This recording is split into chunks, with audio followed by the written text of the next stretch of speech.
Sir हमें defects of vision पढ़ना है। क्या पढ़ना है बेटे? Defects of vision. हाँ सर।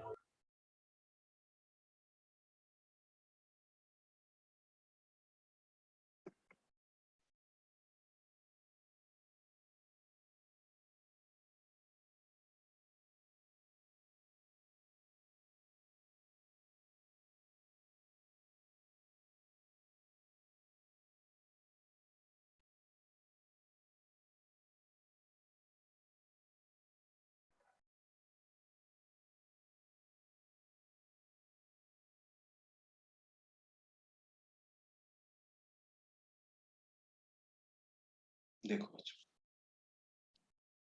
तो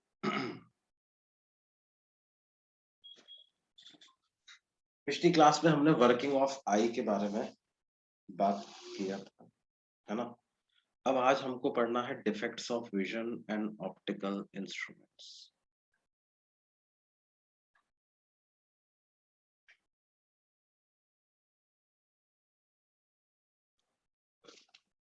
डिफेक्ट्स ऑफ विजन में पहला जो होता है उसको क्या बोलते हैं? That is myopia.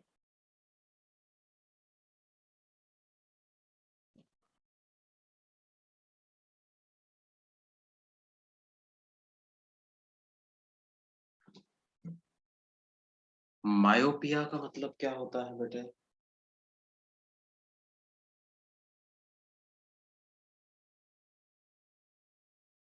सर दूर का नहीं दिखता।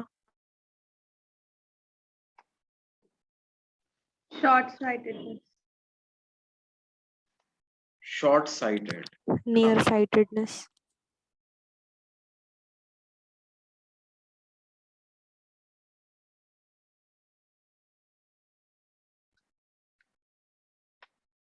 शॉर्ट साइटेड, है ना।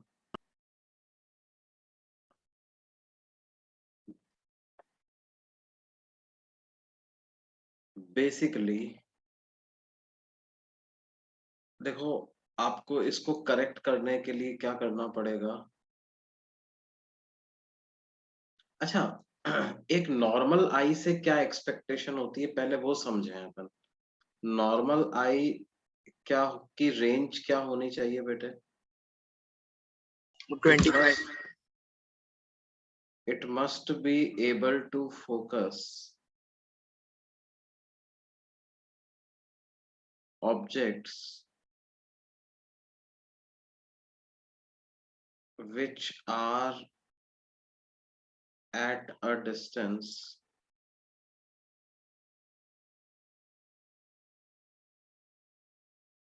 of 25 centimeter to कितना बेटे? इन्फिनिटी। 25 सेंटीमीटर से इंफिनिटी के बीच में किसी भी डिस्टेंस पे हो आंख से, हम ये उम्मीद करते हैं कि भाई नॉर्मल आंख उसको फोकस कर पाएगी। नॉर्मल आंख जो है वो उसको क्या कर पाएगी बेटे? फोकस कर पाएगी, है ना। अब मायोपिया किस कंडीशन को हम कहेंगे? जबकि near by objects appear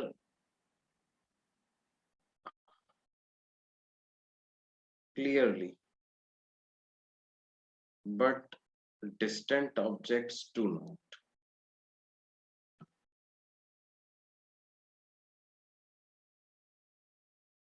distant object नजर नहीं आते, पास वाले ऑब्जेक्ट तो नजर आ जाते हैं, दूर वाले ऑब्जेक्ट नजर नहीं आते। जैसे मान लो ऐसा हो गया कि किसी की आंख में ऐसा हो गया कि भाई उसको क्या है, 100 सेंटीमीटर से दूर का ऑब्जेक्ट नजर नहीं आ रहा है या 200 सेंटीमीटर से दूर का ऑब्जेक्ट नजर नहीं आ रहा, है ना। तो उसको कैसे करेक्ट करेंगे? अब देख, मान लो कोई हमसे कहे कि a person cannot see objects beyond a distance of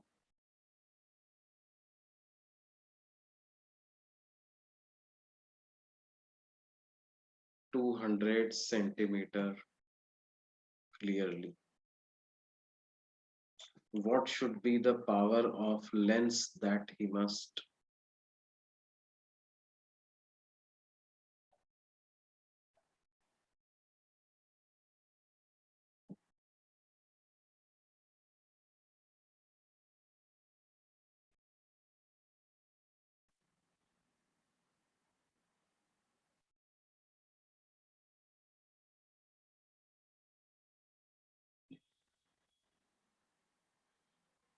that the person should? Sir हाँ बेटे, ये मायोपिया में वो इमेज कहाँ पे बनता है फिर?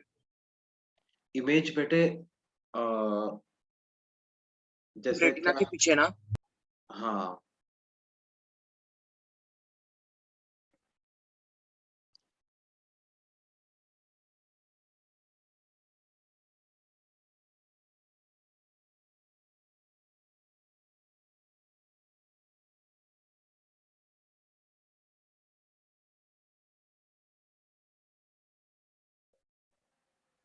मतलब जैसे क्या है,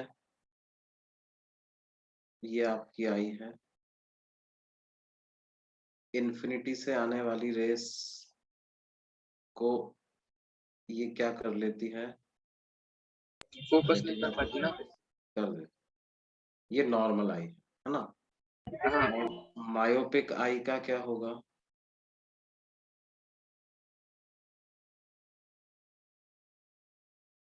ये एक्चुअल में पहले ही फोकस कर देती है,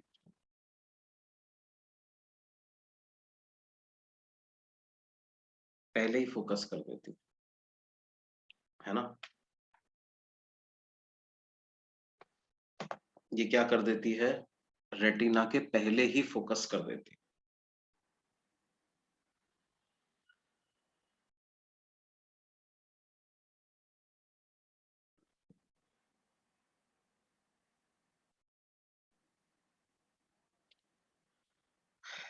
अब देखो ये क्वेश्चन कैसे सॉल्व करेंगे, उससे आपको बिल्कुल बराबर आइडिया लग जाएगा कि इस तरह के डिफेक्ट ऑफ विजन को हमें कैसे करेक्ट करना है। अब देखो हम क्या चाहेंगे कि वो स्पेक्टिकल्स यूज करने के बाद वो मायोपिक आदमी भी इन्फिनिटी वाले ऑब्जेक्ट को देख पाए। क्यों बेटे? Yes, sir. Yes, sir. मतलब एक कन्वर्ट वो मायोपिक आई भी क्या कर पाए, इन्फिनिटी वाले ऑब्जेक्ट को देख पाए, ऐसा लेंस मुझे लगाना। सर डाइवर्जिंग होना चाहिए ना? हाँ अभी देख लेते हैं। देखो अब क्या है, रेज इन्फिनिटी से आ रही हैं, तो जब रेज इन्फिनिटी से आएंगी तो पहले तो इस जो अपना स्पेक्टेकल है इसकी लेंस पे गिरेंगी ना, Yes, sir. है ना। और हम क्या चाहेंगे कि ये जो अपने स्पेक्स का जो लेंस है वो कहाँ पे इमेज बना दे, 200 सेंटीमीटर पे इमेज बना दे। Yes, sir. हम चाहेंगे कि ये इमेज कहाँ पे बना दे, आंख के सामने 200 सेंटीमीटर पर इन इन्फिनिटी से आने वाली रेस की इमेज बना दे, तो वो कुछ ऐसा कर दे, है ना। मतलब डाइवर्जिंग लेंस होना चाहिए। कैसा लेंस होना चाहिए, ये स्पेक्स का जो लेंस है, this lens must be diverging. तो क्या उसकी फोकल लेंथ -200 के बराबर आ गई क्या? बोलिए बच्चों। Yes, sir. फोकल लेंथ कितनी आ गई, -200 सेंटीमीटर या -2 मीटर।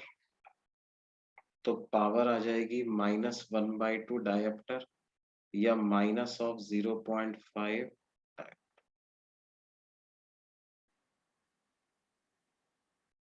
है ना। तो जिसको दूर का नजर नहीं आता उसको नेगेटिव पावर का लेंस यूज करना पड़ता है ना। Yes, sir. है ना।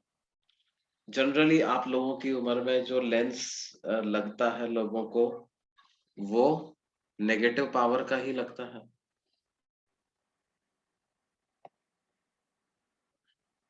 जिस लेंस की मदद लेनी पड़ती है वो कैसा होता है, नेगेटिव पावर का ही वो लेंस होता है।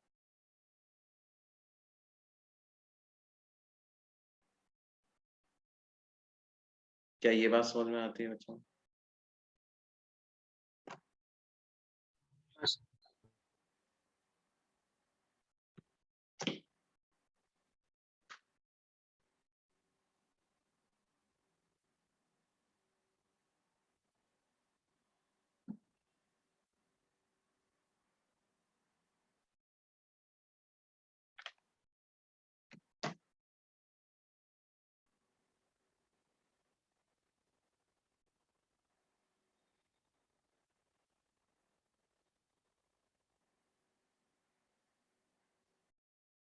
सर एक मिनट देखो ना, पीछे ना पीछे हाँ थोड़ा नीचे। हम्म सर थोड़ा सा नीचे। हाँ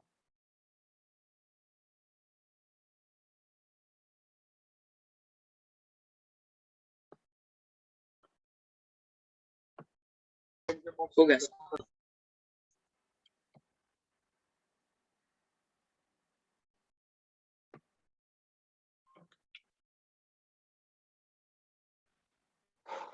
अब देखो उसी तरह से क्या होता है, second defect of vision is hyper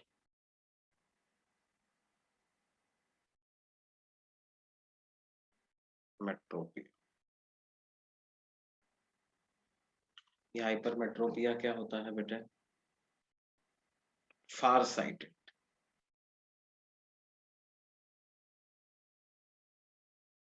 where the person can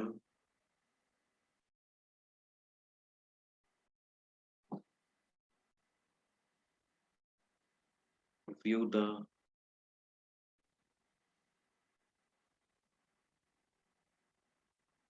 distant objects clearly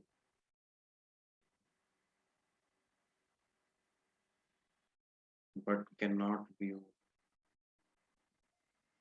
the near objects। पास वाले ऑब्जेक्ट्स को नहीं देख पाता, दूर के ऑब्जेक्ट्स को तो देख।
The person can view the distant objects clearly but cannot view the near objects।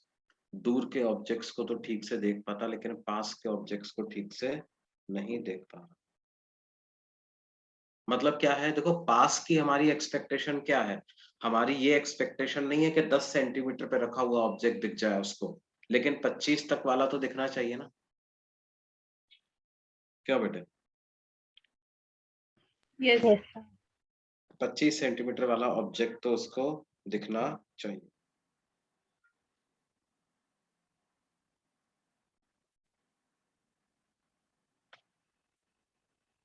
तो क्या है?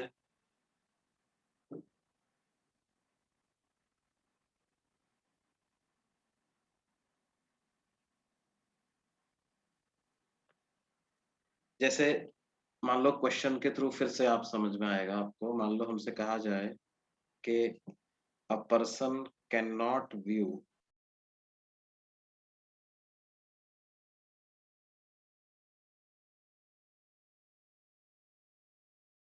objects which are placed at a distance lesser than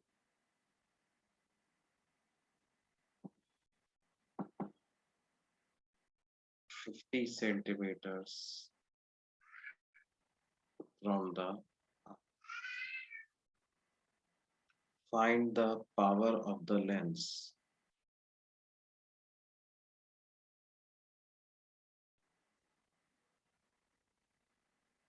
this person must use। कितनी पावर का लेंस इसको यूज करना पड़ेगा?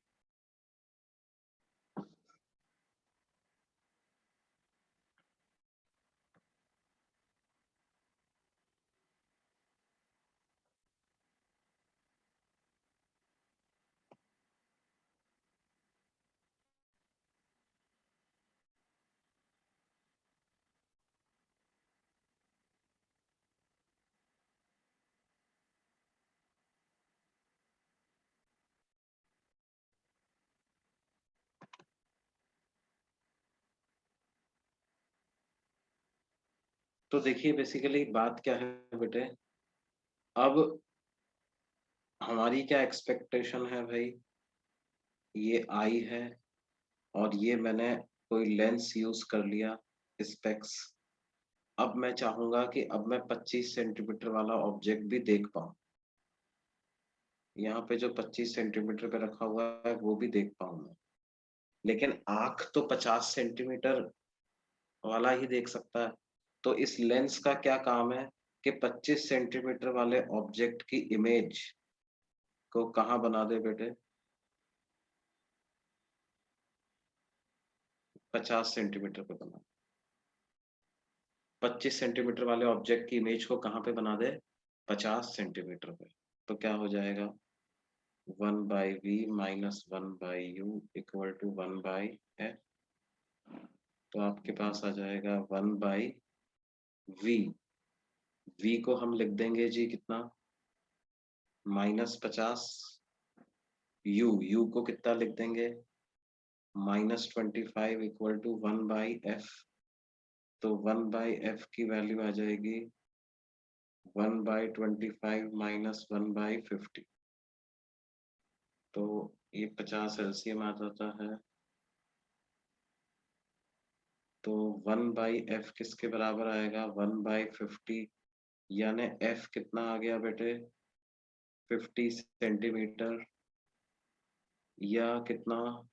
0.5 मीटर। तो power की वैल्यू +2 डायोप्टर्स आ जाएगी। बोलिए बच्चों। Yes, sir. की वैल्यू कितनी आ जाएगी बेटे? +2 डायोप्टर्स।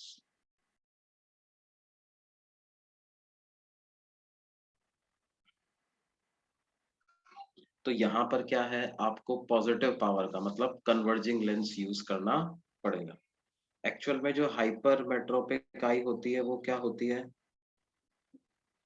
वो अपनी फोकल लेंथ को डिक्रीज नहीं कर पाता पावर को, तो वो ज्यादा डिस्टेंस पे ही फोकस करता रहता है ना। जब ऑब्जेक्ट पास में रखते हो तो उसको क्या करना चाहिए? रेटिना पे फोकस करना चाहिए। रेटिना पे फोकस नहीं कर पाता है, दूर ही फोकस करता है। तो उसकी पावर को बढ़ाना है हमें, फोकल लेंथ को कम करना, तो और पॉजिटिव पावर का लेंस उसके आगे लगाना पड़ता। क्या ये बात समझ में आती है बच्चों?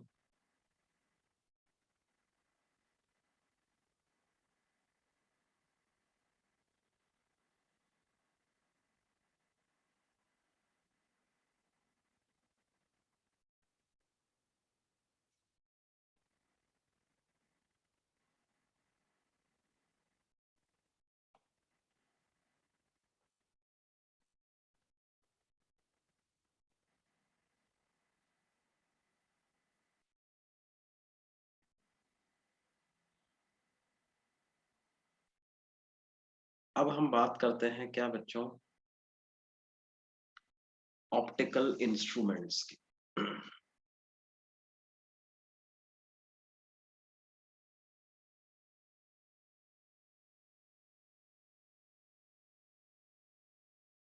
ऑप्टिकल इंस्ट्रूमेंट्स में सबसे पहले हम बात करेंगे किसकी, सिंपल माइक्रोस्कोप।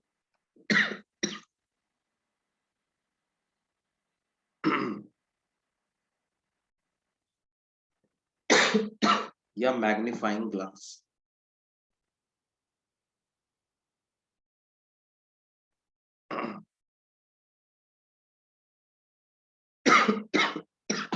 सिंपल माइक्रोस्कोप और मैग्नीफाइंग ग्लास। देखो बेटे क्या है,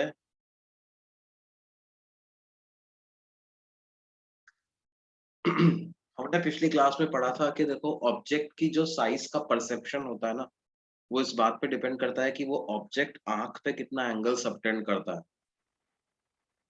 और मैक्सिमम एंगल जो कि एक h हाइट का ऑब्जेक्ट आंख पे सबटेंड कर सकता है वो कितना है, h बाई कैपिटल D। अब हम क्या करना चाहते हैं, सिंपल माइक्रोस्कोप की मदद से जो angle subtended at the eye है उसको थीटा मैक्स से भी ज्यादा करना चाहते हैं।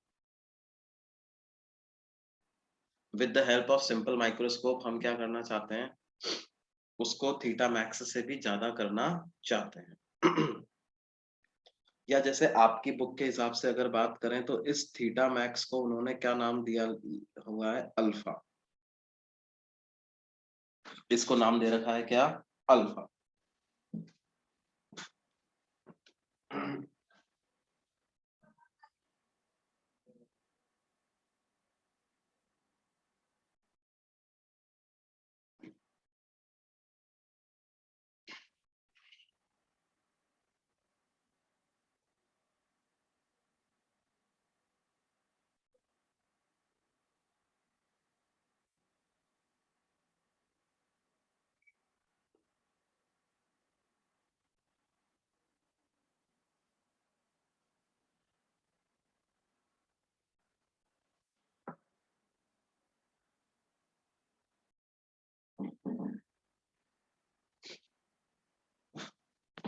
क्या ये बात समझ में आती है बेटे? और हम ऑप्टिकल इंस्ट्रूमेंट्स की का एक मैग्नीफाइंग पावर की बात करेंगे। मैग्नीफाइंग पावर ऑफ इंस्ट्रूमेंट का मतलब क्या है,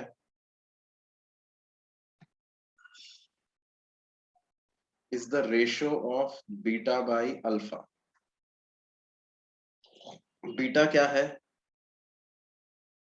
angle subtended bye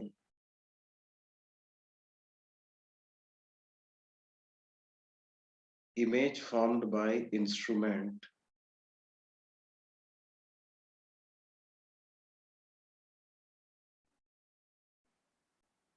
at the eye,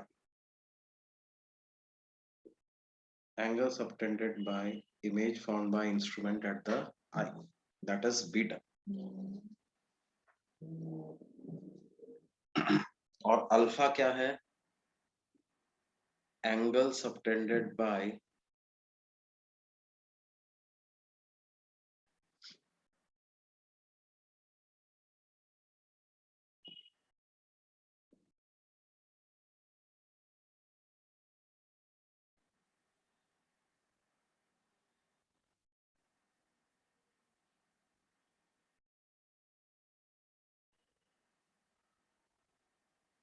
when it is placed at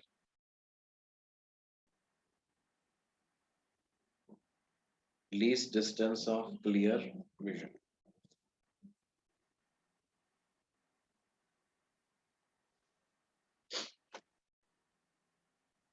समझ में आ रही बात बेटे?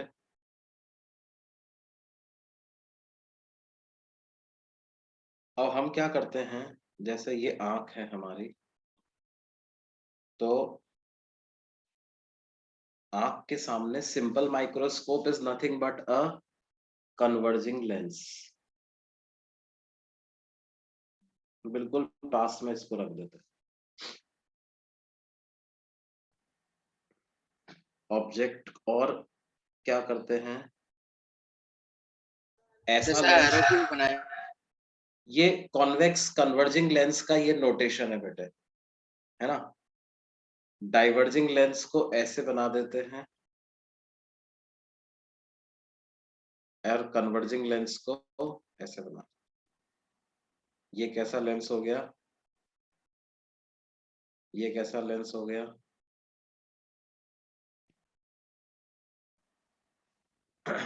इसकी फोकल लेंथ ऐसी यूज करते हैं जो कि कैपिटल डी से छोटी हो, 25 सेंटीमीटर से छोटी हो, और ऑब्जेक्ट को यहां पे रख देते हैं। अब ये ऑब्जेक्ट की ये जो लेंस है ये इमेज बनाएगा, कैसे बनाएगा, वो इस लाइन पे कहीं पे बनाएगा, और ऑब्जेक्ट जब फोकस और पोल के बीच में होता है तो इमेज पोल और इन्फिनिटी के बीच में बनती है, तो यहाँ कहीं पे इमेज बना, ये फाइनल इमेज बन रही है। ये आंख पे जो एंगल सबटेंड करेगी उस एंगल को हम कहेंगे बीटा। लेकिन एक बात गौर करो कि ये एंगल तो ऑब्जेक्ट सब angle subtended by object at the eye है ना। ऑब्जेक्ट और इमेज बराबर ही एंगल सबटेंड कर रहे हैं, इसका मतलब तो फिर इस ऑप्टिकल इंस्ट्रूमेंट का फायदा क्या हुआ बच्चों? इस इंस्ट्रूमेंट का फायदा ये हुआ कि आप ध्यान दो, हमने फोकल लेंथ को कैपिटल डी से छोटा रखा हुआ है, और अभी जो ऑब्जेक्ट की डिस्टेंस है वो क्या है, एफ से भी छोटी। तो क्या हो जाएगा, बीटा की वैल्यू को हम h बाई एक्स लिख सकते हैं अप्रोक्सीमेटली बच्चों। क्या ऐसा कर सकते हैं बच्चों?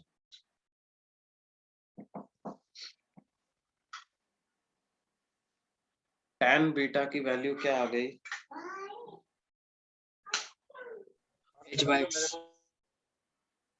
लेकिन क्योंकि since beta is small angle,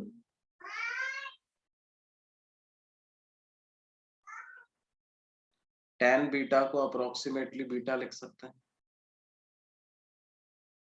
और वो बराबर होगा h बाई एक्स के, है ना। ये एंगल छोटा क्यों होगा बेटे, क्योंकि हम देखो पिछली क्लास में मैंने बताया था, अपन ये मैग्निफिकेशन जो है वो छोटे ऑब्जेक्ट्स के लिए ही कर रहे हैं ना। जैसे सम स्मॉल फॉन्ट्स में लिखा हुआ कोई टेक्स्ट है ना, वो हमें क्लियरली नहीं दिख पा रहा है तो हम उसको मैग्नीफाई करके देख रहे हैं। क्या ये चीज समझ में आती है?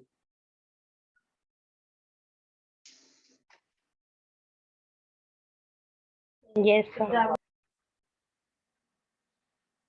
और अल्फा की वैल्यू क्या थी, h बाई कैपिटल डी थी, है ना।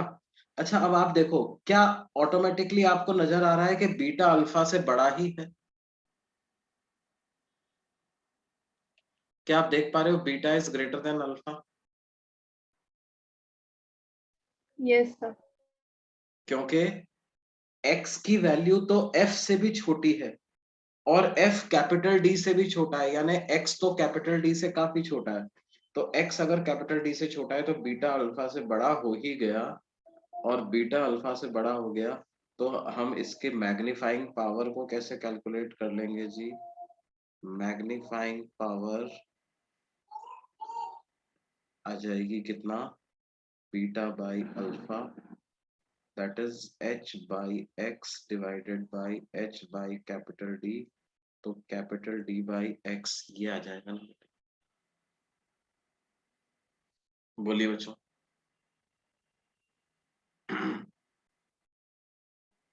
है ना, जहां पर x क्या है, x is distance of object from simple microscope,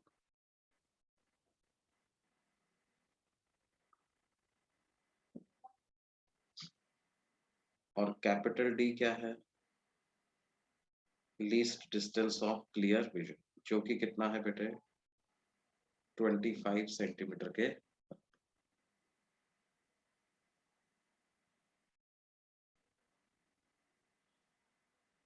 क्या ये बात समझ में आ रही है?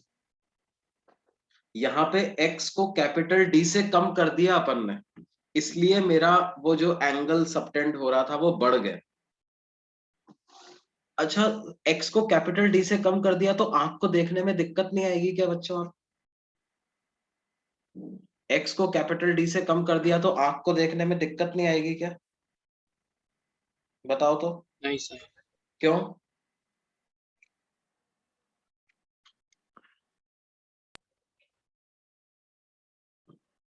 कॉन्वेक्स में लेंस भी लगा है। आंख को देखने में दिक्कत इसलिए नहीं आएगी कि आंख को अब इसे थोड़ी ना देखना है, आंख को किसे देखना है? जो इमेज बनाई है कॉन्वेक्स लेंस ने उसे देखना है ना आपको, है ना? तो अब क्या मैटर करेगा कि ये जो डिस्टेंस है ना y, ये कैपिटल D से बड़ा होना चाहिए। क्यों बच्चों? x कैपिटल D से छोटा हो जाए कोई दिक्कत नहीं, क्योंकि आंख को उसे फोकस करना ही नहीं है। आंख को तो किसे फोकस करना है? वो पीछे जो इमेज बनी है उसको, उसकी डिस्टेंस कैपिटल D से ज्यादा होनी चाहिए। क्यों बच्चों? Yes sir. तो हमने क्या किया, हमने जो ऑब्जेक्ट था हमारा उसको पास ले आए आंख के, ऑब्जेक्ट को आंख के पास ले आए, एंगल सबटेंड बढ़ गया और एक लेंस लगा दिया। उस लेंस ने क्या किया, उतना ही एंगल रखते हुए पीछे शिफ्ट कर दिया ऑब्जेक्ट, उतना ही एंगल रखते हुए ऑब्जेक्ट को किधर शिफ्ट कर दिया? पीछे। देखो, हम ऑब्जेक्ट को पास ला करके एंगल बढ़ा दिए और लेंस ने क्या किया, सर वापस एंगल बीटा ही होगा। इस ऑब्जेक्ट को पीछे शिफ्ट कर दिया और एंगल को बीटा ही रखा। लेकिन बोलो बच्चों, क्या ये बात समझ में आई कि नहीं आई? सर तो ये y 25 से ज्यादा होना चाहिए ना? y 25 से ज्यादा होना चाहिए, बिल्कुल सही बात है। y जो होना चाहिए वो क्या होना चाहिए?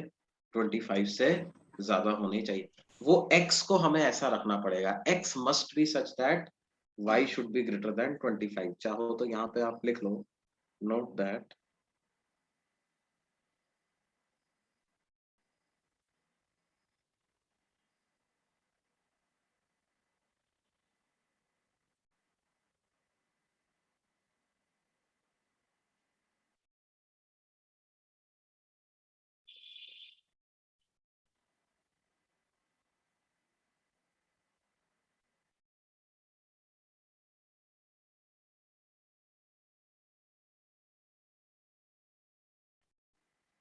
note that the object distance x must be such that the distance of image formed by the दो बार फॉर्म किया। simple microscope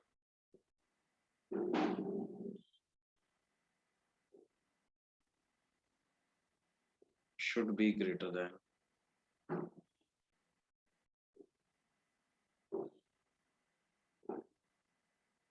25 centimetre. क्या ये बात समझ में आती बेटे? दो बार फॉर्म लिख दिया। हाँ हाँ।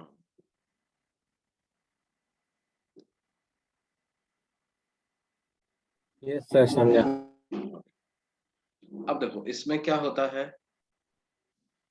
कुछ लिमिटिंग केस है। लिमिटिंग केस से मेरा मतलब क्या है,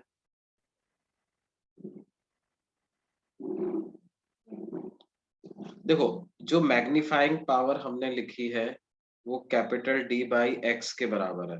कैपिटल D तो कांस्टेंट है, मतलब 25 सेंटीमीटर, तो 25 सेंटीमीटर बाई एक्स के बराबर है मैग्नीफाइंग पावर, है ना? x ज्यादा होगा तो मैग्नीफाइंग पावर कम हो जाएगी, है ना? लेकिन जब x ज्यादा होगा तो इमेज भी पीछे शिफ्ट होती जाएगी और x की मैक्सिमम वैल्यू क्या रख सकते हैं?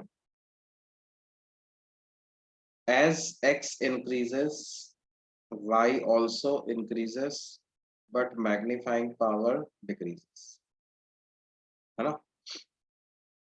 Now maximum value of x क्या है बच्चों? 25. Now x is equal to the focal length of the lens.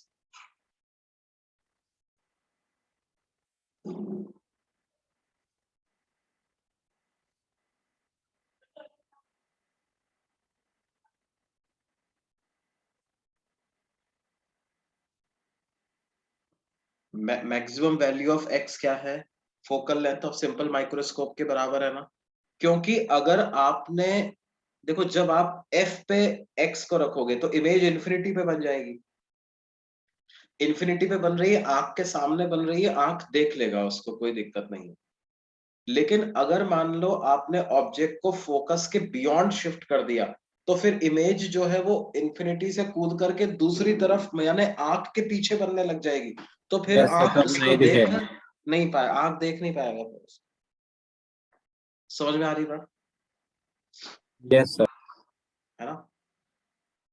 तो x की जब मैक्सिमम वैल्यू होगी तो मैग्नीफाइंग पावर मिनिमम मिलेगा, है ना? सो दैट इज हम लिखेंगे कि when x is equal to f, image is formed at infinity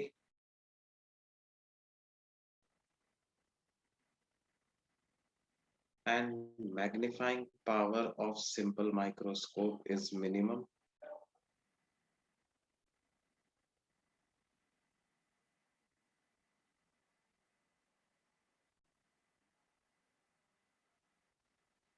Magnifying power of simple microscope is minimum, है ना? Magnifying power of simple microscope is minimum, and ciliary muscles are most relaxed. क्यों बेटे?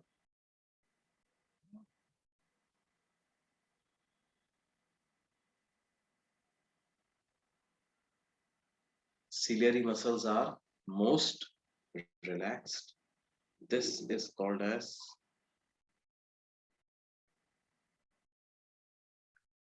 normal vision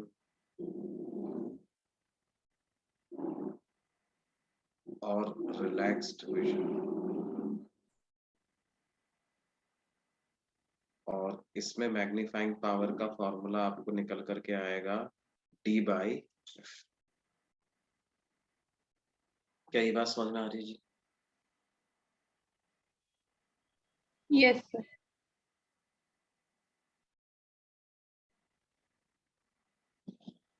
अच्छा, अब अगर आपको magnifying power बढ़ानी है, to increase magnifying power,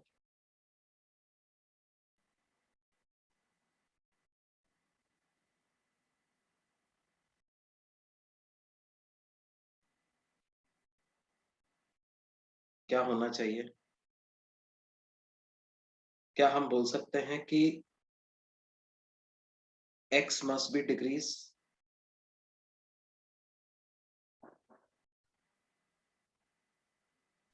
Yes, sir. है ना? लेकिन जब आप x डिक्रीज करोगे, but as x decreases y also,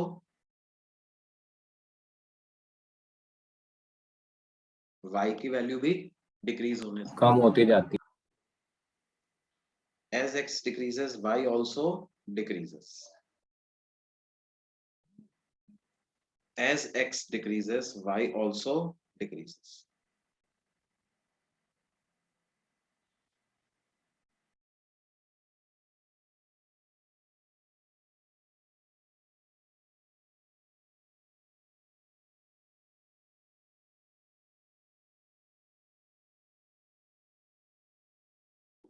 है ना?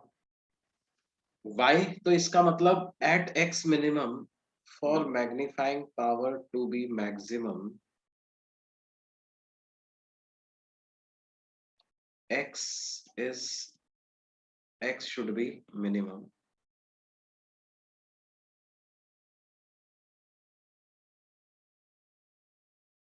Implies y should be minimum. And y minimum कितना है बेटे? क्या y minimum कैपिटल D के बराबर है क्या? बोलो भाई. उससे Yes. उससे कम नहीं हो सकता भाई.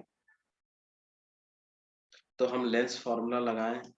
1/v minus 1/u equal to 1/f. v की जगह लिख देंगे -d. u की जगह लिख देंगे -x इक्वल टू 1/f. ये x की मिनिमम वैल्यू है, यानी 1/x मिनिमम. ये कितना आ गया? 1/d प्लस 1/f के बराबर आ गया. तो मैग्नीफाइंग पावर की क्या वैल्यू आ गई? मैग्नीफाइंग पावर की वैल्यू आ गई कि मैक्सिमम वैल्यू कितनी आ गई?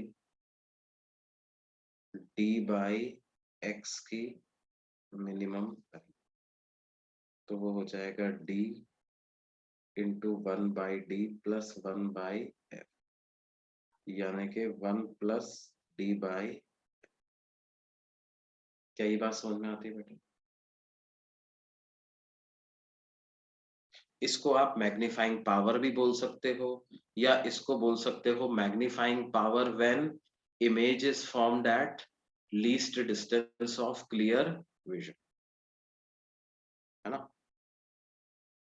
Is it clear? कोई डाउट बच्चों? No, sir. अगले पेज पे चलें. No, sir. आप नोट कर लो.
सर आप थोड़ा ऊपर कर सकते हैं. हाँ बेटा.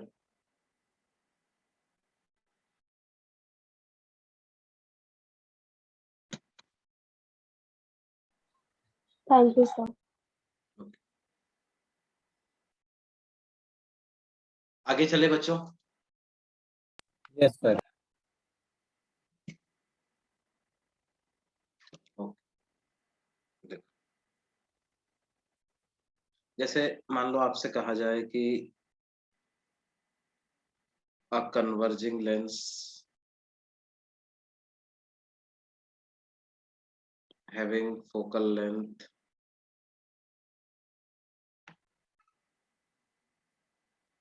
5 centimeter is used as a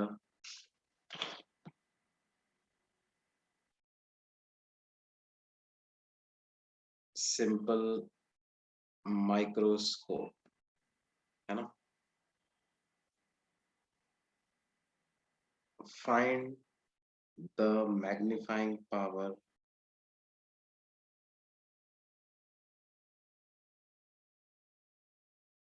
of this microscope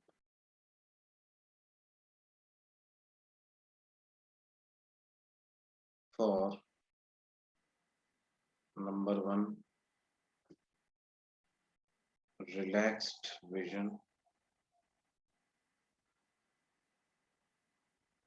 and number 2, image at least distance of clear vision.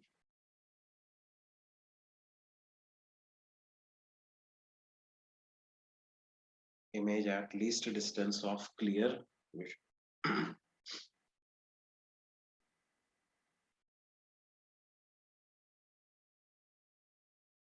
तो कैसे पता लगा पाएंगे बच्चों? देखो बड़ा आसान है। पहले वाले का रिलैक्स विजन के लिए मैग्नीफाइंग पावर का फॉर्मूला क्या होता है? D/F। तो 25 सेंटीमीटर बाई 5 सेंटीमीटर, तो 5 आ गया, है ना? Image at least distance of clear vision के लिए मैग्नीफाइंग पावर का क्या फॉर्मूला होता है? 1 + D/F। तो 1 + 25 by 5 यानी 6 आ जाए। Yes, sir. 6. नहीं, Yes, sir. मान लो हमसे ये भी पूछ लिया जाए कि also find the distance at which object must be placed.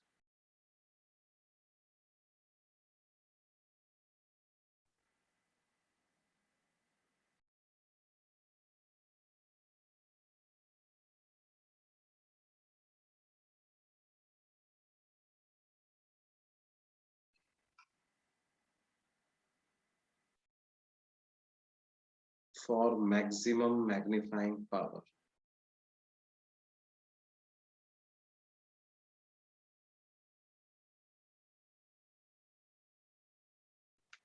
नहीं, तो इसको कैसे करेंगे बच्चों?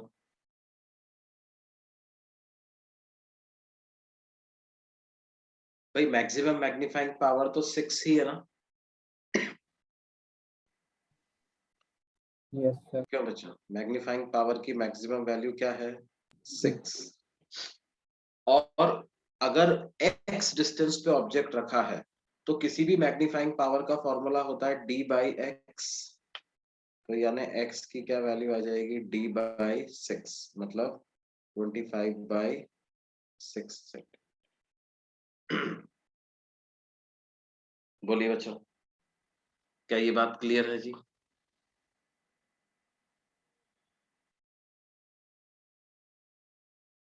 हाँ sir. Yes, sir. Yes, sir.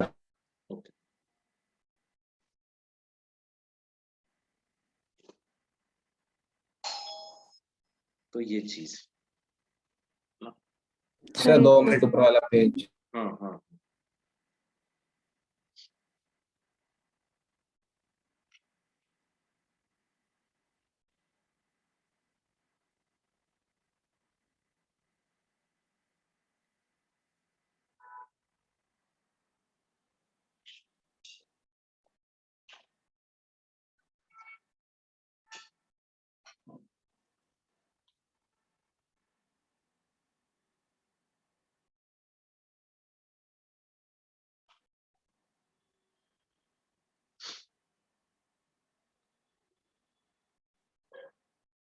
Yes, sir. हो गया. ओके। तो ये तो हुआ सिंपल माइक्रोस्कोप। अब हम बात करेंगे किसकी बच्चों? कंपाउंड एक minute. Micro.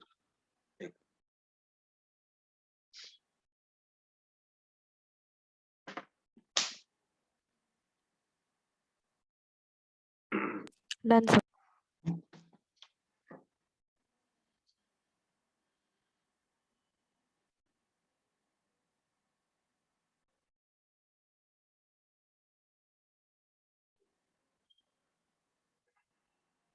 Compound microscope. Compound microscope क्या होता है बेटे? अगर आपको इसकी जरूरत क्या पड़ती है? To achieve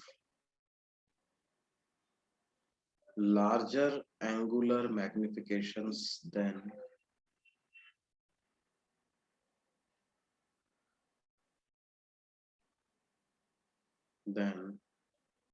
simple microscope.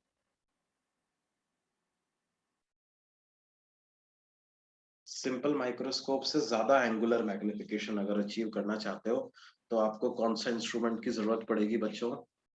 Compound microscope. कैसे अचीव किया जाता है?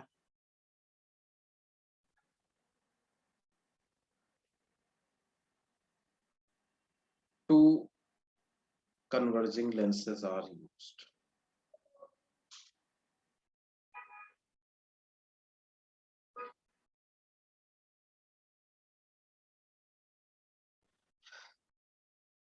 दो कन्वर्जिंग लेंसेज यूज करते हैं।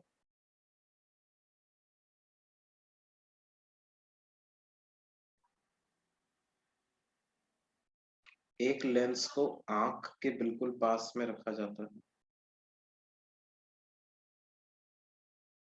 तो जिसको आंख के बिल्कुल पास में रखा जाता है उसको तो क्या बोलते हैं? आई पीस। और एक लेंस को ऑब्जेक्ट के पास में रखा जाता है उसको क्या बोलते हैं? ऑब्जेक्टिव। इन दोनों की अलग अलग फोकल लेंथ होती है। कंपाउंड माइक्रोस्कोप में क्या होता है? अच्छा, दोनों की लेंस की एक्सिस सेम रहती है। ऑब्जेक्टिव की फोकल लेंथ आई पीस से कम रखते हैं। ऐसा क्यों? देखो अभी समझ में आएगा। हम क्या करेंगे कि मान लो यहाँ पे ऑब्जेक्टिव लेंस की फोकल लेंथ है कहीं पे, तो जो ऑब्जेक्ट को देखना है उसको फोकल लेंथ से जरा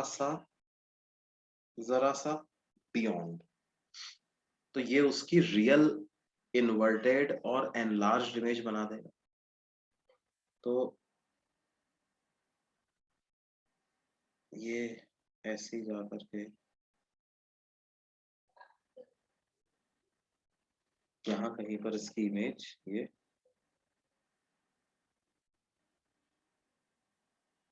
ठीक है। और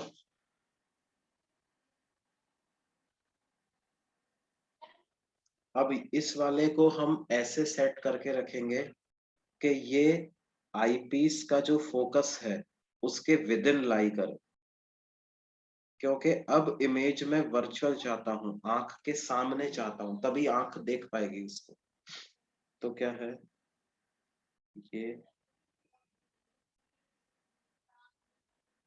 ये यहाँ कहीं पर इसी लाइन पर पीछे जा करके कहीं भी इसकी फाइनल इमेज बन सकती है, इन्फिनिटी पर भी बन सकती है ना। अब ये फाइनल इमेज है बच्चों, तो ये इमेज जो आंख पे एंगल सबटेंड कर रही है वो एंगल आपका कहलाएगा क्या? बीटा, है ना।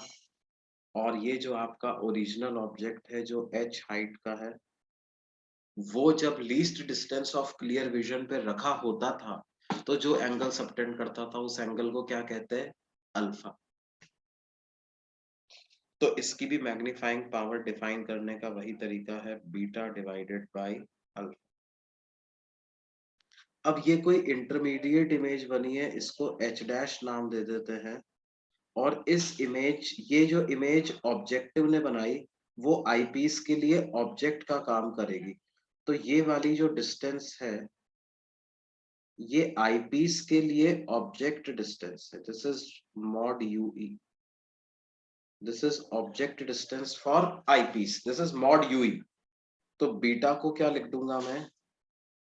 h dash divided by mod u e. Distance है इसलिए मॉड लगा लिया, और क्योंकि ऑब्जेक्ट की डिस्टेंस है तो u लगा लिया, और आईपीस के लिए जो ऑब्जेक्ट है उसकी डिस्टेंस है इसलिए e लगा लिया। समझ में आ रही बात बच्चों? Yes sir. u किसके लिए यूज करते हैं? ऑब्जेक्ट के लिए या इमेज के लिए? ऑब्जेक्ट। ऑब्जेक्ट के लिए। ये h डैश किसके लिए ऑब्जेक्ट है? आईपीस के लिए ऑब्जेक्ट है या ऑब्जेक्टिव लेंस के लिए ऑब्जेक्ट है? आईपीस के लिए ऑब्जेक्ट है, इसलिए ई लगा लिया, है ना। और क्योंकि डिस्टेंस है इसलिए मॉड लगा। Divided by alpha. अल्फा क्या होता है? अल्फा तो h बाई कैपिटल डी होता है बच्चों। होता है कि नहीं? तो मैग्नीफाइंग पावर की क्या वैल्यू आ गई sir? H dash upon H into D by mod u e, क्या ऐसा आ गया क्या बच्चों? बोलिए जरा। H dash by H multiplied by capital D by mod u e, ऐसा आ गया कि नहीं आ गया? हाँ सर। अब ये एच डैश अपॉन एच जो है, क्या ये तो अपना जो नॉर्मल मैग्निफिकेशन होता है, lateral magnification of objective lens की हो गया है? बोलो बच्चों, एच डैश अपॉन एच, क्या इसको lateral magnification of objective lens लिख सकते हैं? बोलिए। Yes, sir.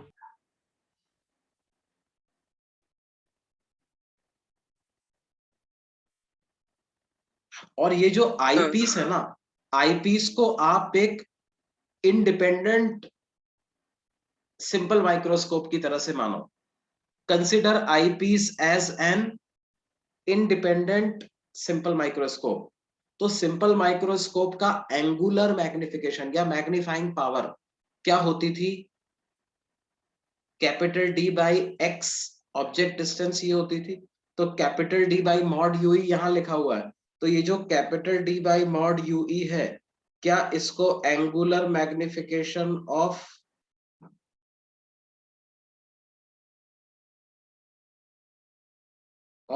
आईपीस ऐसा लिख सकते हैं क्या बच्चों?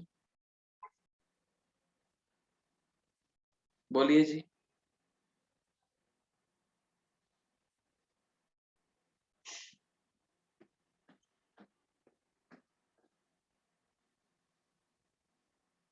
बोलिए बच्चों। Sir, angular magnification क्यों लिखेंगे? सिर्फ एंगु मैग्निफिकेशन।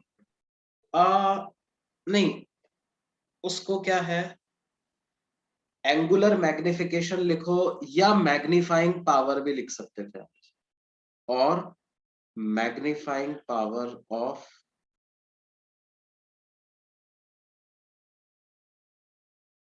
Of only eyepiece. समझ रहे बेटा? ये कैपिटल डी बाई एक्स जो था, जो फॉर्मूला हमने यहाँ पे पढ़ा था, कैपिटल डी बाई एक्स, ये मैग्नीफाइंग पावर पढ़ा था ना आपने? क्यों बेटा? हाँ सर। इस मैग्नीफाइंग पावर को आप एंगुलर मैग्निफिकेशन भी बोल सकते हैं, बोला जाता है इसको।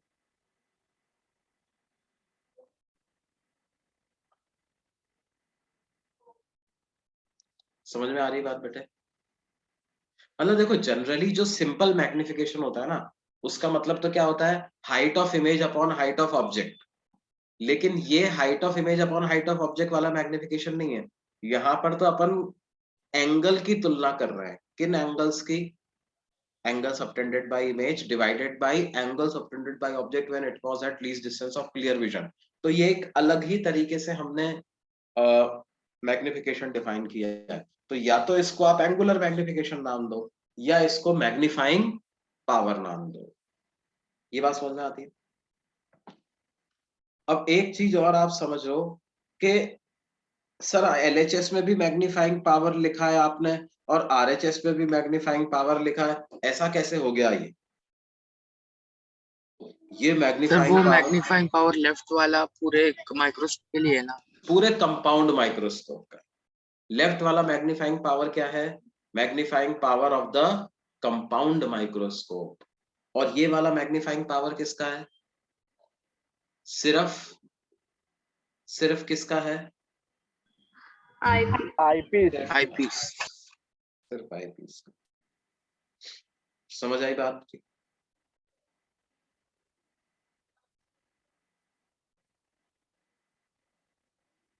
इसमें एक चीज और हम कहते हैं, देखो ये जो बना है, ये इमेज की डिस्टेंस है किसके लिए?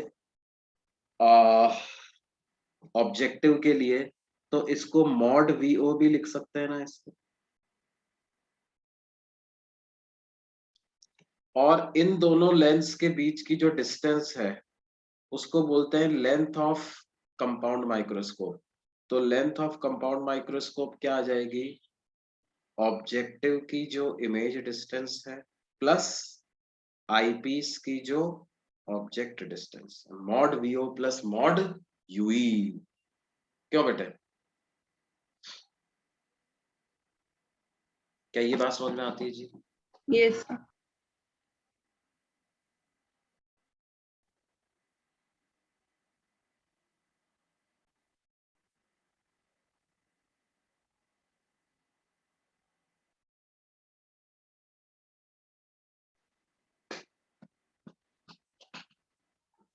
तो देखो, जैसे एक सवाल कराते हैं आपको, सर हमसे 2 कहा मिनट लास्ट वाला पेज। हाँ देखो,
सो वो एल क्या है जो आपने लिखा, L is equal to mod V naught L plus? Basically क्या हो गया, लेंथ ऑफ माइक्रोस्कोप।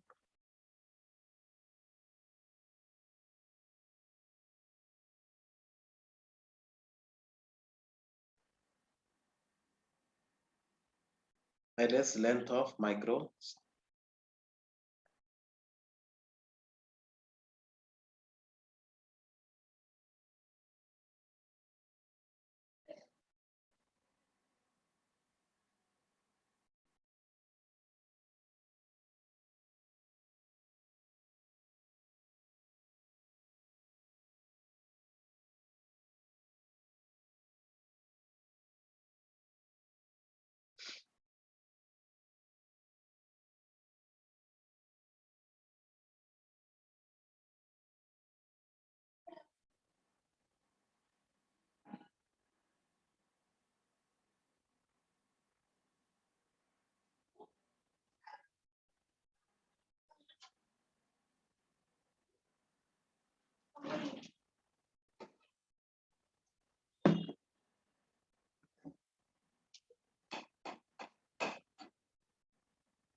हाँ बच्चों, नोट कर लिया ये सबने?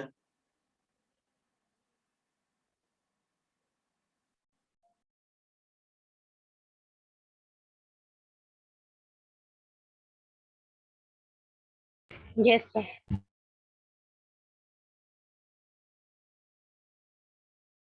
Okay,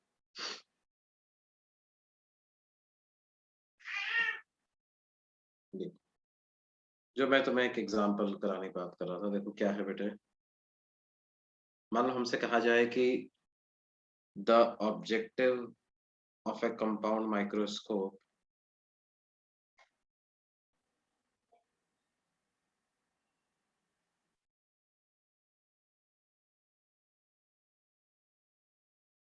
has a focal length of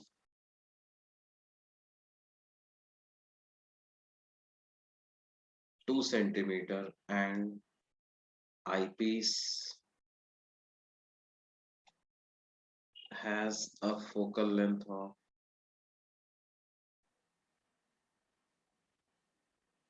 6.25 centimeter.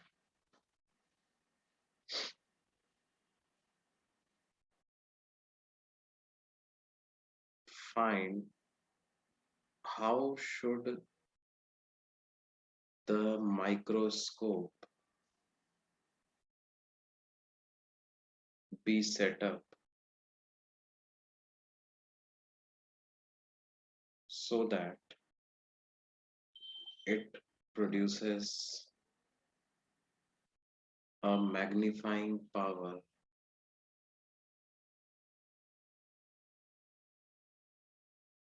of 30x for relaxed vision. Relax vision में 30x की मैग्नीफाइंग पावर लाने के लिए हमें इसको कैसे सेटअप करना पड़ेगा बच्चों, ये पता लगाना।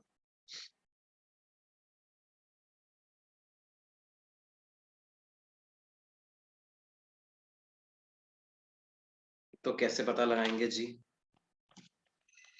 देखो, रिलैक्स्ड विजन का मतलब क्या होता है? इमेज कहाँ पे बननी चाहिए?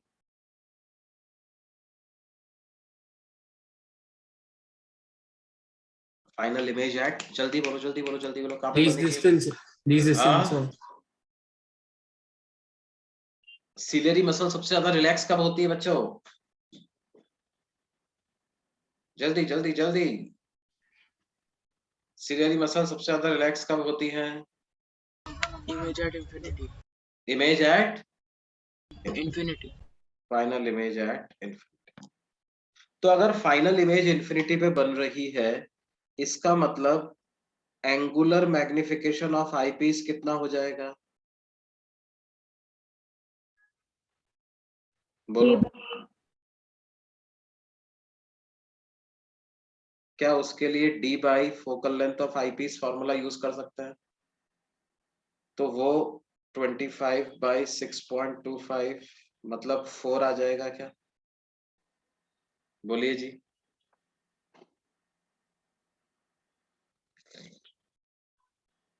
बोलो बच्चों। Yes, sir. Meet, Meet are you here in the lecture? Yes, sir. समझ में आ रहा है बेटे? Yes, sir. Okay okay okay. सब लोग जल्दी से अपना वीडियो ऑन कर लो भाई।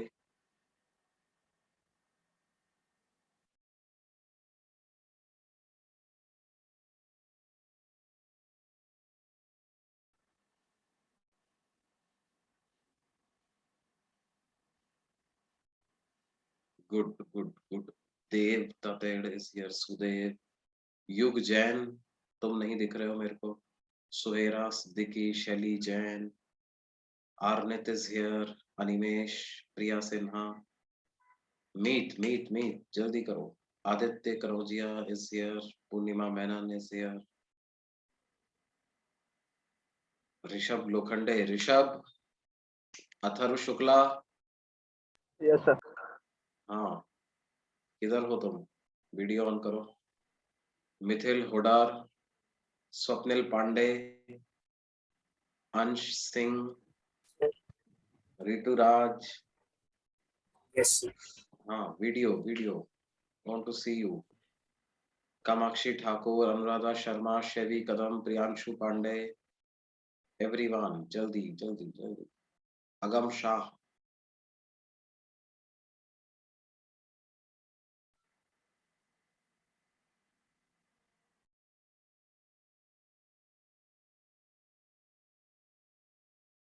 ऋतुराज, ऋतुराज को भी देख पा रहा हूँ।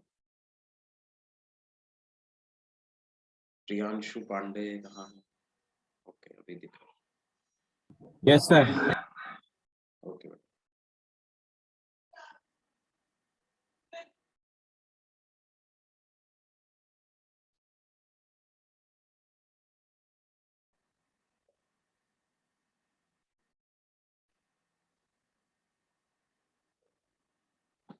अथर्व शुक्ला किधर है भाई?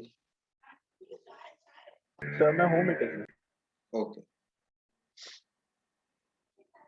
अब देखो जी, ऐसा आ जाएगा।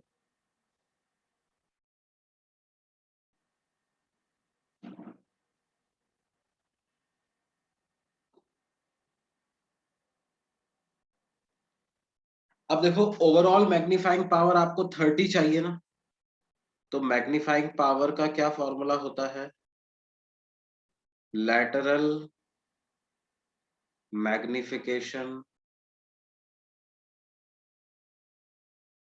Of objective multiplied by angular magnification of eyepiece. तो एंगुलर मैग्निफिकेशन ऑफ आईपीस की वैल्यू 4 रख दें अपन यहाँ पे, तो 30 is equal to lateral magnification of objective का क्या फॉर्मूला हो जाएगा? Mod V by mod U into 4। तो mod v o by mod u o की क्या वैल्यू आ जाएगी? 30/4, यानी कितना? 15/2 आ जाएगा। क्या ये बात समझ में आती है? Yes. अब देखो देखो, इसमें क्वेश्चन में पूछा क्या था भाई, पहले उसको तो समझे अपन। क्वेश्चन में क्या पूछा था? How should it be set up. How should it be set up का मतलब क्या है भाई? ऑब्जेक्ट को कितना दूरी पे रखे, है ना, इन दोनों लेंसेस के बीच की डिस्टेंस क्या रखे, यही पता लगाना है हम। ऑब्जेक्ट को कितना डिस्टेंस पे रखे, है ना। तो देखो, मान लो ऑब्जेक्ट को आपने x डिस्टेंस पे रखा, इमेज उसकी y डिस्टेंस पे बन रही है। ये जो इमेज है ये आईपीस के लिए ऑब्जेक्ट का काम कर रही है, फाइनल इमेज इंफिनिटी पे बनानी है। तो ये जो इमेज ऑब्जेक्टिव ने बनाई है वो आईपीस से f की दूरी पर होनी चाहिए। तो आईपीस की फोकल लेंथ 6.25 है, तो ये डिस्टेंस तो 6.25 हो गई। अच्छा, हमने अभी अभी देखा है mod v o by mod u o का रेशो कितना आना चाहिए? 15/2 आना चाहिए ना। तो क्या आ जाएगा? y बाई एक्स को 15/2 लिख सकता हूं मैं। तो y की वैल्यू आ जाएगी 15x/2। तो हमारे पास इक्वेशन आ जाएगी 1/v minus 1/u is 1/f। तो यानी कि कितना आ जाएगा जी? v को क्या लिख दें? ये इक्वेशन किसके लिए लगा रहे हैं अपन, किस लेंस के लिए लगा रहे हैं बच्चों? आईपीस के लिए या ऑब्जेक्टिव के लिए? ये किसके लिए लगा रहे हैं बच्चों, ये वाली इक्वेशन? जल्दी बोलो, आईपीस या ऑब्जेक्टिव? Objective. ऑब्जेक्टिव के लिए। किसके लिए? ऑब्जेक्टिव के लिए।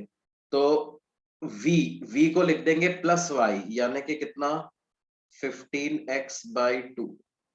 u को लिख देंगे माइनस x, और इसकी फोकल लेंथ 2 सेंटीमीटर। तो मेरे पास क्या आ जाएगा बच्चों? हमारे पास आ जाएगा 2 divided by 15x plus 1/x equal to 1/2। तो यहां से 15x का एलसीएम आया 2 प्लस 15 इक्वल टू 1/2। तो आपकी x की क्या वैल्यू आ जाएगी बेटे?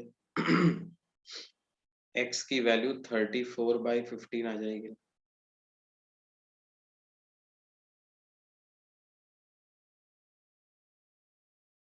x की वैल्यू आ जाएगी कितनी बेटे? 34/15। क्या ये बात समझ में आती है? Yes, हाँ sir. सर। अगर x 34/15 आ गया तो y कितना आ जाएगा? y is 15x/2। तो 15/2 इंटू 34/15, तो ये 17 सेंटीमीटर आ जाएगा। अगर y 17 सेंटीमीटर आ गया तो जो लेंथ ऑफ ट्यूब है वो पता चल जाएगी अपने को y प्लस 6.25, तो 17 और 6 तो 23.25 सेंटीमीटर। यही दो चीज हमको पता लगानी होती है जब पूछा जाए कि कंपाउंड माइक्रोस्कोप को कैसे सेटअप किया जाए कि इस केस के लिए इतना मैग्निफिकेशन आ जाए, तो आपको क्या पता करना है, ऑब्जेक्ट डिस्टेंस क्या होनी चाहिए और दोनों लेंसेस के बीच की डिस्टेंस हमें कितनी रखनी पड़ेगी बच्चों। क्या ये बात समझ में आ रही है जी? हाँ सर।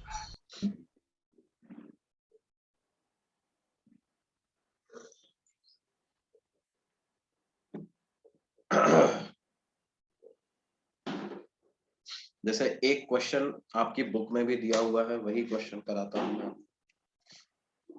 ये नोट कर लिया सबने? अगले पेज पे चले क्या? Yes sir.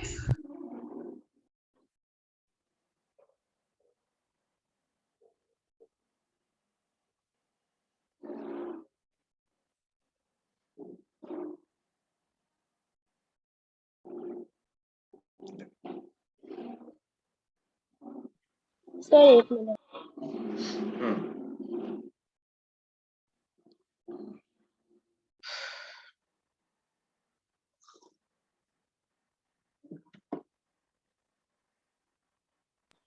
डन। देखो फिर से डेटा वही है, ऑब्जेक्टिव की फोकल लेंथ 2 सेंटीमीटर, आईपीस की फोकल लेंथ 6.25 सेंटीमीटर। यहाँ पे लेंथ हमें दे दिया, length distance between lenses is 15 centimetre. हमें क्या पता करना है, find the object distance from the objective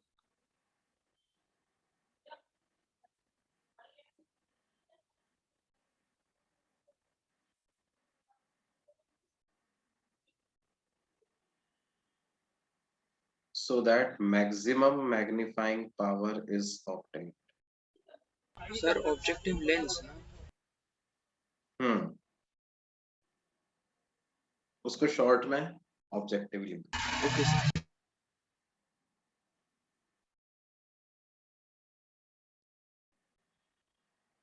So that maximum magnifying power is obtained.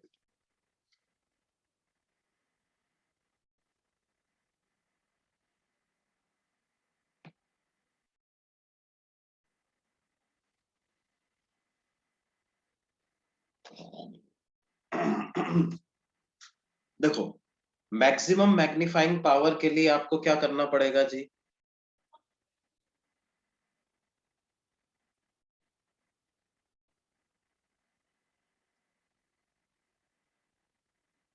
हमने कहा था देखो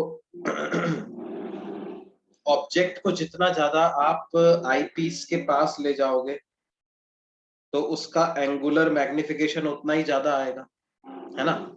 लेकिन उसको कितना पास ले जा सकते हैं, least distance of clear vision पे फाइनल इमेज बन जाए, इससे ज्यादा पास नहीं ला सकते उसको, नहीं।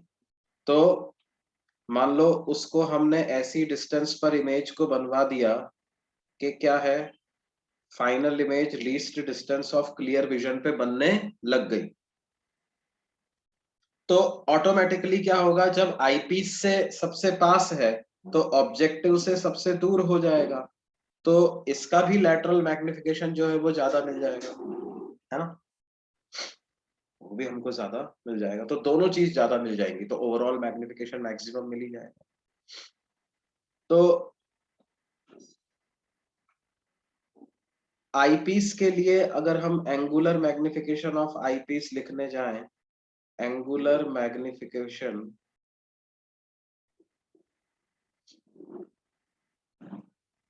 ऑफ आईपीस, तो उसका क्या फॉर्मूला निकलेगा बेटे, 1 प्लस डी बाई एफ निकलेगा इस केस में, क्योंकि final image at least distance of clear vision, तो 1 प्लस 25 बाई 6.25, तो क्या ये वैल्यू 5 आ जाएगी क्या?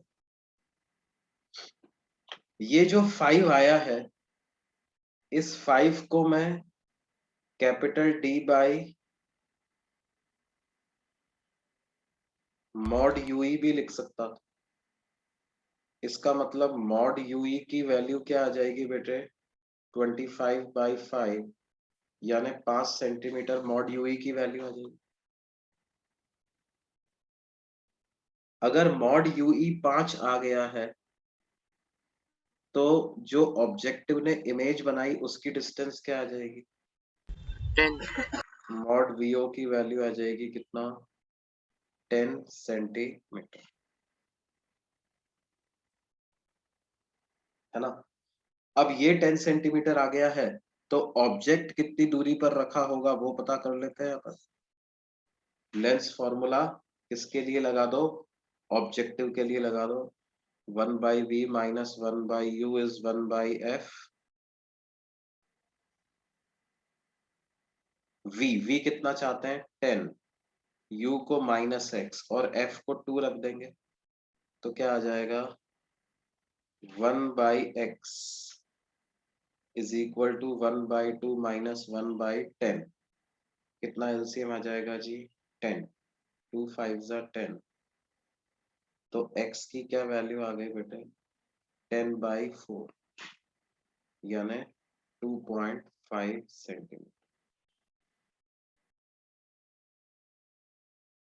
क्या बात समझ में आती है बच्चों? Yes sir.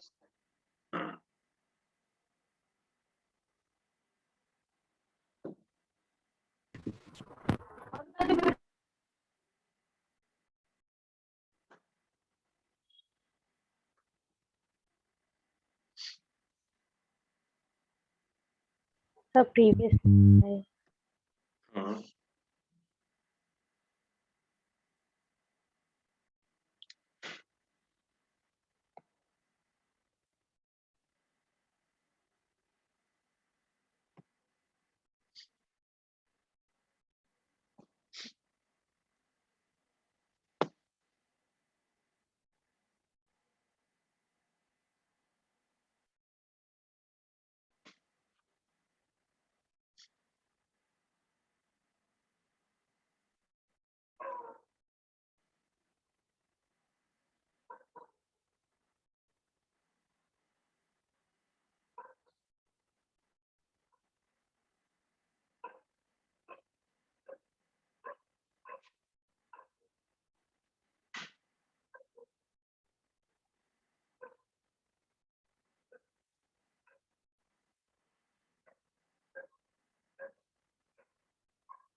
हाँ बच्चों नोट कर लिया जी। Yes sir. ओके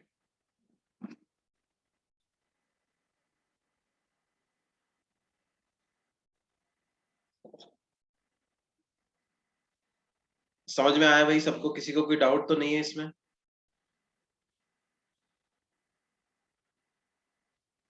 बोलो बच्चों। No sir। नहीं सर।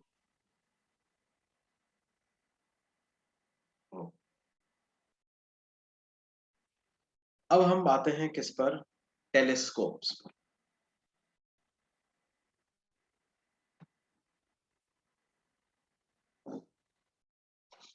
ये ऑब्जेक्ट एट इंफिनिटी होगा। इसमें ऑब्जेक्ट एट इंफिनिटी होगा, यस, है ना। देखो इसका भी पर्पस वही है कि ऑब्जेक्ट जो ऑब्जर्वर की आंख पे एंगल सबटेंड कर रहा है उसको बढ़ाना, है ना। वो एंगल छोटा है लेकिन माइक्रोस्कोप में angle subtended by object at the eye was small for different reason. Telescope में angle subtended by object at the eye is small for different reason.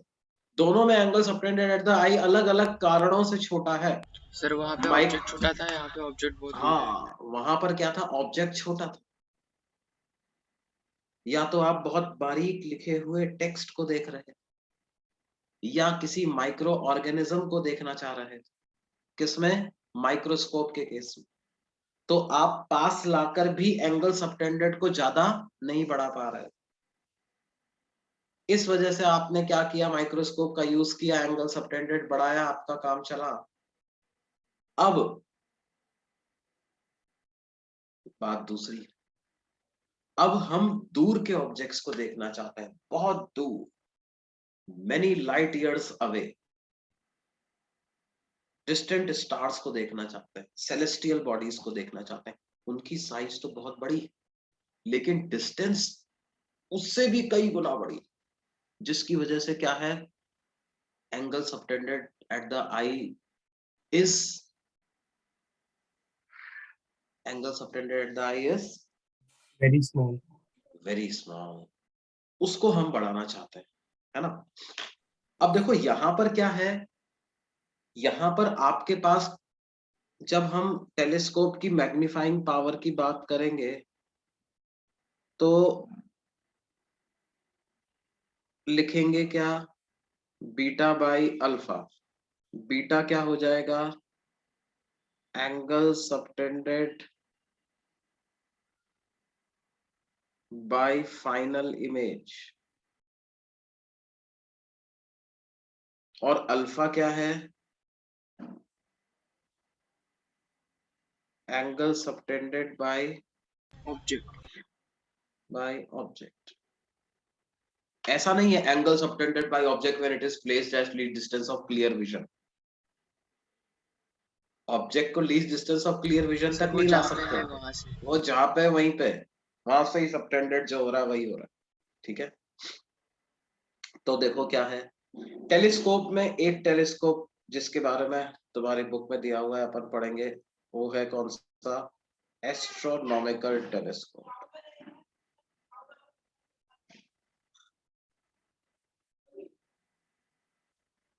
Astronomical telescope में क्या होता है बेटे, इसको अगले पेज पे ही मैं लिखता हूँ, ज्यादा बढ़िया रहेगा। Again it also consist of two lenses, one is called objective. Object के पास तो नहीं है, लेकिन आईपीस से कंपैरिजन करें तो ऑब्जेक्ट के पास ही है, हाँ, ऑब्जेक्ट की साइड पे। ऑब्जेक्ट की साइड पे बिल्कुल, और आई पीस जो है वो तो आंख के बिल्कुल पास में रहता ही। अब क्या है,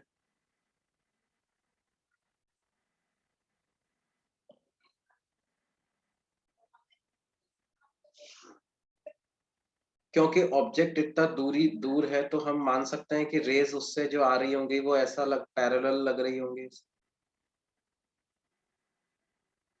क्यों बेटे, इन्फिनिटी से आने वाली रेस यहां तक आते आते तो लगभग क्या हो जाएंगी, पैरेलल।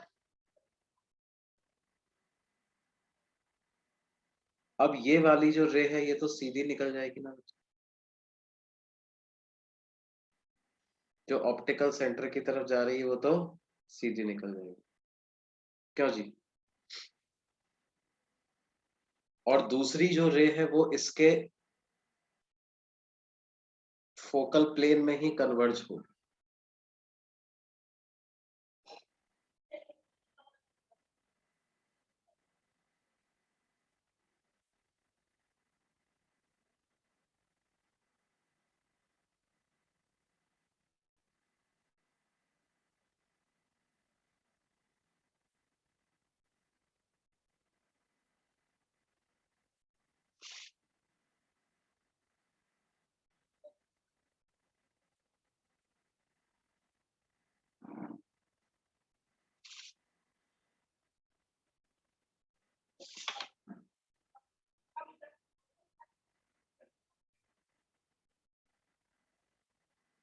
ये इधर इमेज बना देगा, और इसका एक्स कोऑर्डिनेट तो क्या आएगा, फोकल लेंथ ऑफ ऑब्जेक्टिव के बराबर ही आएगा। इसको एच डैश मान लेते हैं। ये एंगल कहलाएगा क्या, alpha, angle subtended by object on earth. तो ये एंगल भी हो जाएगा अल्फा। अल्फा को अप्रोक्सीमेटली आप एच डैश अपॉन एफ को लिख सकते हैं, है ना। और फिर क्या करेगा, ये जो इमेज है ये आईपीस के लिए ऑब्जेक्ट का काम करेगा, और जैसे ये वाली रे मैंने बनाई तो ये रे ऐसे सीधी निकल जाएगी, तो यहीं पे कहीं पे हम चाहेंगे कि पीछे जा करके इसकी इमेज बने। मान लो ये फाइनल इमेज कुछ ऐसी बन रही है, तो ये हो गया क्या, बीटा। क्या ये बात समझ में आ रही? तो इसका मैग्नीफाइंग पावर क्या है बेटे? Magnifying power is beta by alpha. देखो इसमें भी फाइनल इमेज जो है वो ऑब्जेक्ट के तुलना में इन्वर्टेड बन रही है क्या बच्चों? हाँ यस सर। सर। ऑब्जेक्ट ऊपर है, यहाँ कहीं पे है, और पीछे मतलब काफी दूर है लेकिन ऊपर है, और इमेज बन रही है नीचे, तो इन्वर्टेड इमेज बन रही है। लेकिन हम परवाह नहीं कर रहे, बन जाने दो इन्वर्टेड इमेज। कंपाउंड माइक्रोस्कोप में भी इन्वर्टेड इमेज बन रही थी क्या, देखो तो जरा। हाँ सर, हम उल्टा घुमा देंगे ना फिर। कंपाउंड माइक्रोस्कोप में भी इन्वर्टेड इमेज बन रही थी, ऑब्जेक्ट इधर था, इमेज इधर। हम चिंता नहीं कर रहे थे। क्यों नहीं चिंता कर रहे थे भाई कंपाउंड माइक्रोस्कोप में?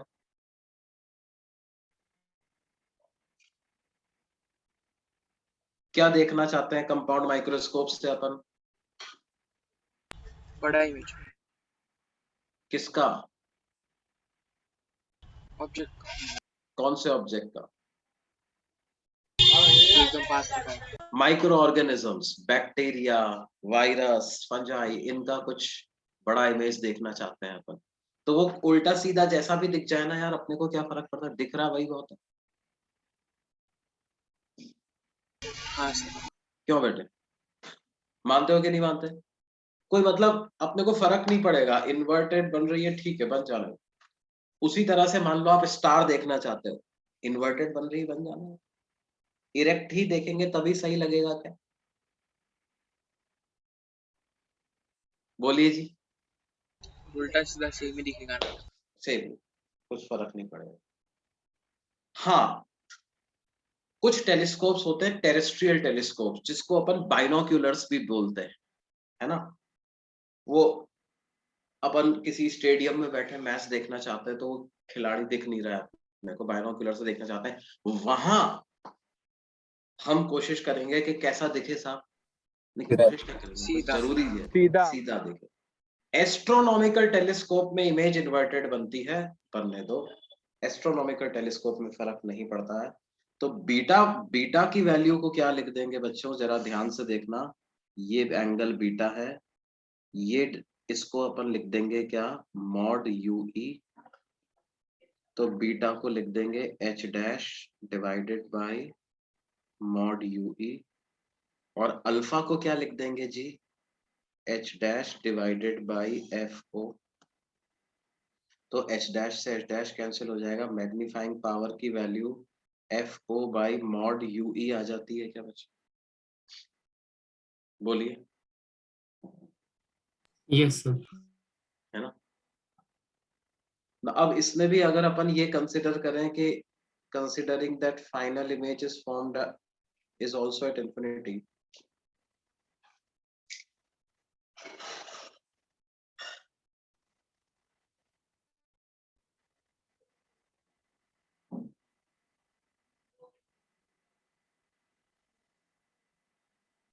तो मॉड यूई की वैल्यू एफ ई के बराबर आ जाएगी ना। Yes sir. मॉड यूई की वैल्यू किसके बराबर आ जाएगी, एफ ई के बराबर। तो इसका मैग्नीफाइंग पावर को अपन f o by f e लिख सकते हैं, क्यों बेटे? ये इसको बोलेंगे magnifying power for normal adjustment. Magnifying power for कैसा, नॉर्मल एडजस्टमेंट या रिलैक्स्ड एडजस्टमेंट, क्यों बेटे? और लेंथ ऑफ ट्यूब इसमें क्या होगी, ये पूरी लेंथ ऑफ ट्यूब कहलाएगी जी। तो लेंथ ऑफ ट्यूब को आप लिखोगे एल प्लस मॉड यूई, या for normal adjustment length of tube हो जाएगा एफ ओ प्लस एफ, क्यों बेटे?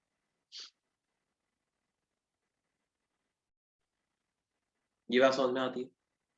देखो इसमें क्या होता है, for telescope, for telescopes focal length of objective ज्यादा होना चाहिए किसके कंपैरिजन में, फोकल लेंथ ऑफ आईपीस के कंपैरिजन में, तभी जाकर के ज्यादा मैग्नीफाइंग पावर मिलता है। कंपाउंड माइक्रोस्कोप में उल्टा है, कंपाउंड माइक्रोस्कोप में क्या होना चाहिए, आईपीस का फोकल लेंथ ज्यादा होना आईपीस का फोकल लेंथ ज्यादा होनी चाहिए ऑब्जेक्टिव से। क्लियर है बच्चों, हाँ सर। है ना। वैसे देखो आपकी बुक में क्या है, टेरेस्ट्रियल टेलीस्कोप दिया हुआ नहीं है, लेकिन मैं बता देता हूं टेरेस्ट्रियल टेलीस्कोप क्या होता है।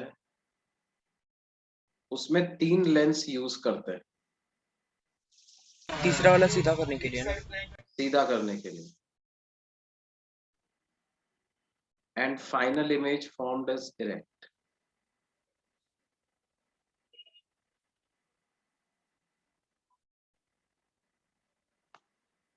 क्या है, ये पहला लेंस, दूसरा लेंस, ये तीसरा, ये ऑब्जेक्टिव, ये आईपीस, और इसका कुछ नाम नहीं, कई लोग इसको इन्वर्टर बोलते।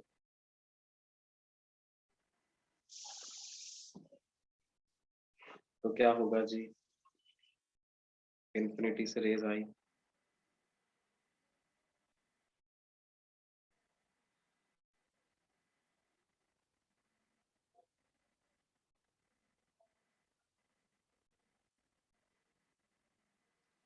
और ऑब्जेक्टिव के कहाँ पे मिल गई, ऑब्जेक्टिव के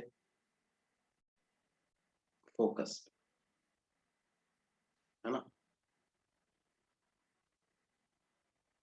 अब ये वाली डिस्टेंस कितनी रखते हैं हम, एग्जैक्टली 2f, जो इस बीच वाले लेंस की फोकल लेंथ है उसका दुगना।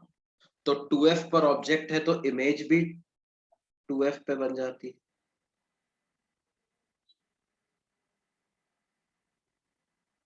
तो इमेज ये ऐसी बना,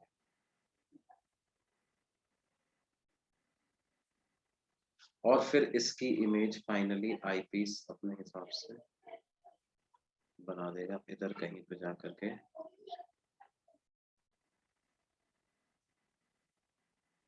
क्या ये बात समझ में आती है जी। तो ये एंगल अल्फा है, तो इधर वाला एंगल भी बैठता है अल्फा, और जो फाइनल इमेज एंगल बना रही है उसको बोलते हैं बीटा। ऑब्जेक्टिव ने जो इमेज बनाई उसकी हाइट एच डैश है, तो ये भी एच डैश ही आ जाती है, क्योंकि ये दोनों डिस्टेंसेस भी बराबर है तो हाइट्स भी बराबर है।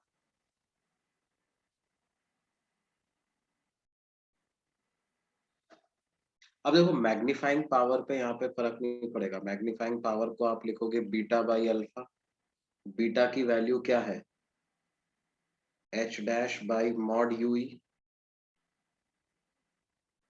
और अल्फा क्या है, वो इस ट्राइंगल से लेके h dash upon f o, तो वो value f o by mod u e ही आ रही है। समझ रहे हैं कि नहीं समझ रहे हैं। हाँ सर। मैग्नीफाइंग पावर के मैग्नीट्यूड में कोई अंतर नहीं आ रहा है, सेम मैग्निफिकेशन कर रहा है, बस ये बीच वाले लेंस का काम क्या है, इमेज को इरेक्ट कर देना, उससे लेंथ ऑफ ट्यूब बढ़ जाता है ना। यहाँ पे लेंथ ऑफ ट्यूब क्या हो जाता है, F O plus 4f plus mod U. 4f की सर ये लेंथ क्या से, है? ये लेंथ ऑफ टेलीस्कोप या लेंथ ऑफ ट्यूब है ना, जो टेलीस्कोप ओके की जो सर। ट्यूब है उसकी लेंथ। ये बात समझ में आती है। Yes sir.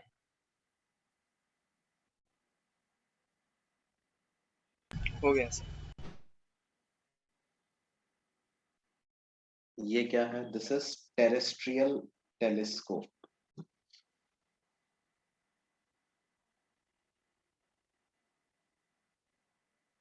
वैसे एक टेलीस्कोप और भी होता है जिसको बोलते हैं क्या, गैलीलियन टेलीस्कोप। उसका काम भी यही होता है, वो भी इरेक्ट इमेज बना देता है, लेकिन उसमें एक कॉन्वेक्स लेंस यूज करते हैं, एक कॉनकेव लेंस यूज करते हैं। सर ये है HSC में? नहीं, ये स्पेस दिखाएंगे ना। उसमें क्या है, एक कॉन्वेक्स लेंस किसी को यूज तो करते पीछे हैं। का पेज देखना है। पीछे का पेज देखना है, एक मिनट बताते हैं।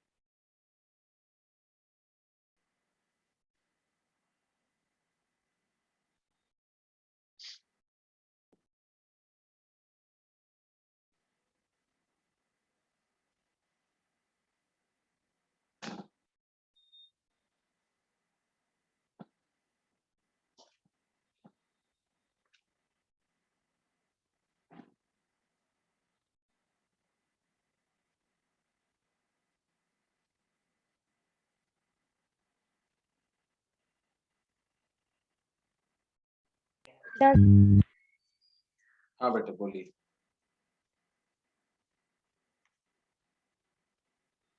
हो गया?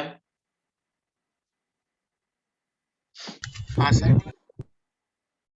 ओके, देखो गैलीलियन टेलीस्कोप में क्या होता है, देखो फिर से रेस तो इन्फिनिटी से आ ही रही है जी, है तो टेलीस्कोप ही है ना।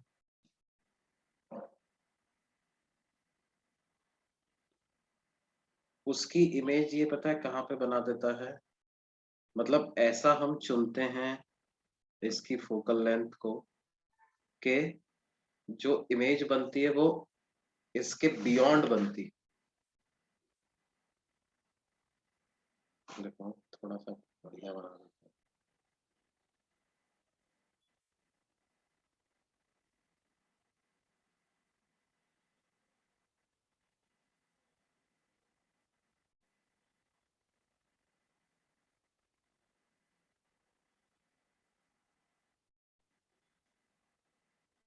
और ये जो डाइवर्जिंग लेंस से ये क्या करता है, फिर इस इमेज की इमेज इन्फिनिटी पे बना।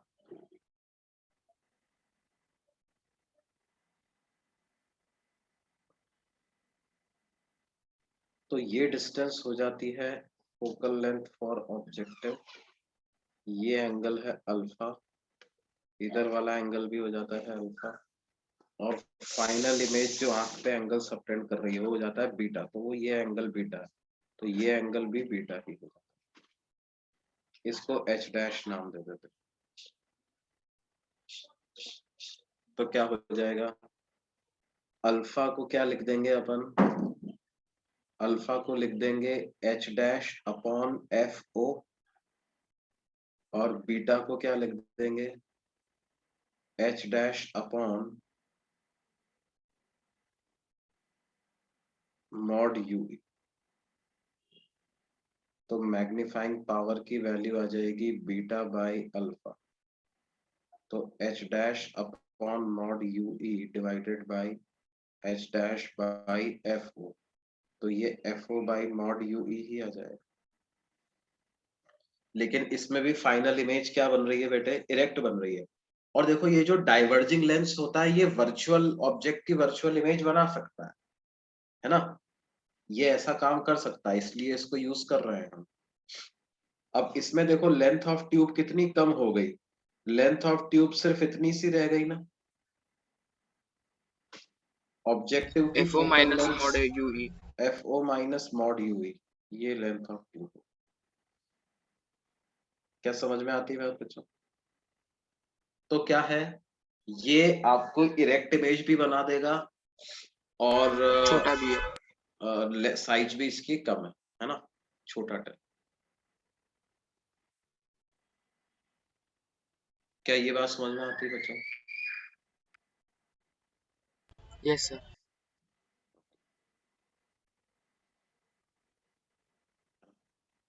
तो जैसे मान लो हमें से छोटा सा क्वेश्चन पूछा जाए, ये नोट कर लिया क्या सबने? हाँ सर। एक minute. Yes sir.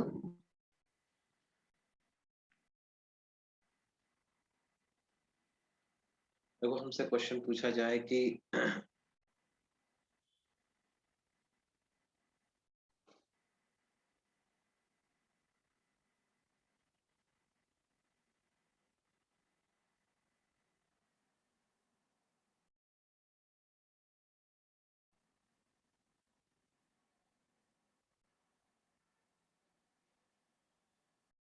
what should be the length of telescope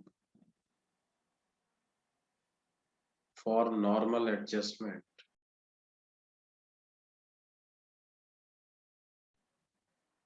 And corresponding magnifying power. Sir, कौन सा वाला telescope? Astronomical. And corresponding magnifying power.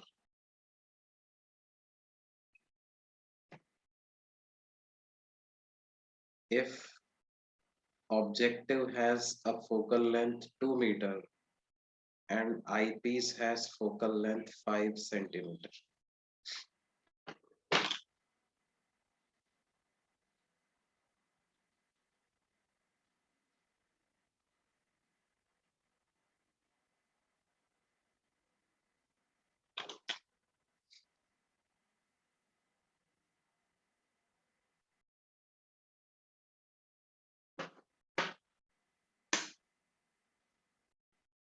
Sir FO2 क्या है? क्या बोल रहे हैं बेटे? सर FO equals to 2 क्या यूनिट है? Metre, metre, 2 metre.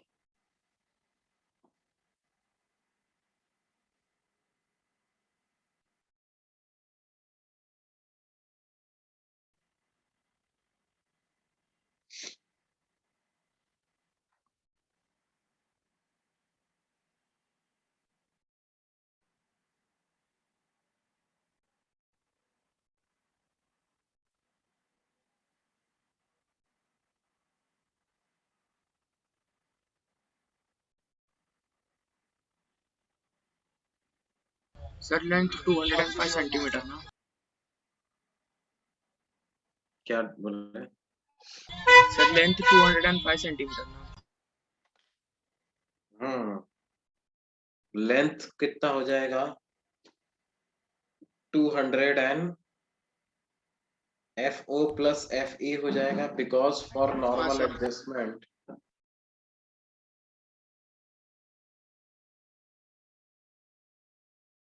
mod UE is equal to FE. तो लेंथ हो जाएगा कितना? 200 सेंटीमीटर प्लस और मैग्नीफाइंग पावर क्या हो जाएगा बेटे? FO upon FE. तो FO को 200 सेंटीमीटर और FE को तो ये 40 आ जाएगा ना? हाँ सर.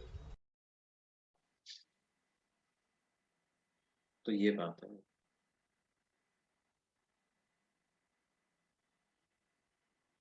तो ये हमारा क्या है बच्चों? आज ऑप्टिक्स वाला चैप्टर खत्म होता है ना?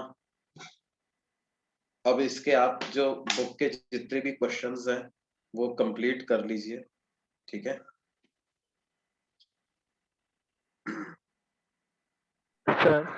सर ये 40x होगा ना? मतलब वो x तो क्या है Actual. बेटे? कमर्शियल तरीका है लिखने का, है ना? वैसे हाँ, तो मैग्नीफाइंग पावर तो 40 ही है, ठीक है? सर. हाँ बेटा. सर कल आपने बोला था कि HCV से हीट ट्रांसफर्स के क्वेश्चंस दोगे आप. हाँ मेरे डाउट्स भी बाकी है सर 2 दिन से. हाँ आज बताएंगे यार तुमको डाउट्स, ओके सर. ठीक है? आज बताओ. सर हाँ बोलो बेटे. आंख में एक्चुअली इमेज उल्टी बनती है ना? किसमें? आई में सर. आई में? हाँ हाँ, लेकिन वो ब्रेन उसको अपने आप सीधी कर देता है बेटे. हाँ सर. ब्रेन सीधा कर देता है इमेज को.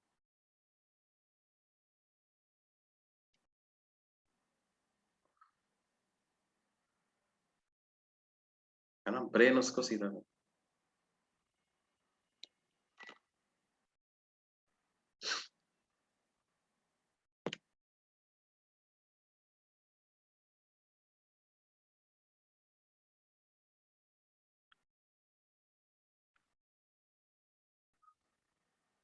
ये बात समझ में आती है? Yes sir. सर अगले लेक्चर में क्या चालू करोगे? Electrostatics, okay sir. है ना? इलेक्ट्रोस्टैटिक्स है। मतलब इलेक्ट्रिसिटी के बारे में चैप्टर ना। हाँ, तो क्या आप इसी का जो ऑसिलेशन कर नेक्स्ट सकते हो चैप्टर है सर? वही है। सर क्या? क्या बोल रहे हो बेटे?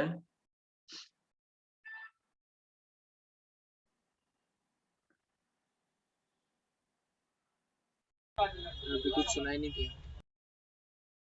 नहीं, तुम क्या पूछ रहे थे अभी? मैं नहीं पूछ रहा था सर। अर्नित था वो। सर ऑसिलेशन स्टार्ट कर सकते हैं सर, क्योंकि हमारे एग्जाम में आ रहा है इस बार। अच्छा, हाँ तो ऑसिलेशन से स्टार्ट कर देंगे अपन। सर वैसे ऑसिलेशन वेव, क्योंकि हमारा फाइनल एग्जाम फेब ये 15 से स्टार्ट हो जाएगा सर। अच्छा, ओके। Yes sir. तो फाइनल में टर्म 2 का पूरा आ रहा है। ओके ओके, तो वैसे ऑसिलेशन वेव कौन से नंबर पे आता है अपना? एनसीईआरटी में 14th एंड 15th चैप्टर है ये। ओके,